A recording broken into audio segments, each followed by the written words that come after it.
اعوذ باللہ من الشیطان الرجیم بسم اللہ الرحمن الرحیم۔ مولا کائنات حضرت امیر المومنین علی بن ابی طالب علیہ السلام کے مجموعہ کلام نہج البلاغہ کے تیسرے باب کا 383 نمبر فرمان۔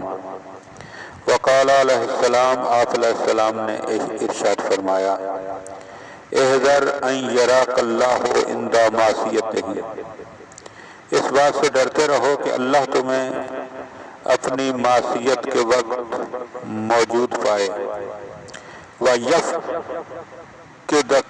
عِنْدَ طَاعَتِهِ، اور اپنی اطاعت کے وقت اللہ تمہیں غیر حاضر پائے، فَتَكُونُ مِنَ الْخَاسِرِينَ، تو اگر اس طرح کی صورتحال ہوگی تو تمہارا شمار گھاٹا اٹھانے والوں میں ہوگا۔ وَإِذَا قَضَيْتَ فَاقْوَ عَلَى طَاعَتِهِ،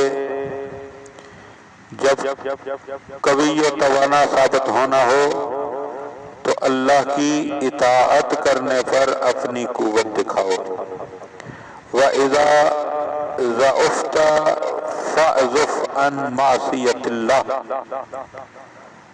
اور جب کمزور بننا ہو تو اس کی نافرمانی کرتے ہوئے اپنی کمزوری دکھاؤ۔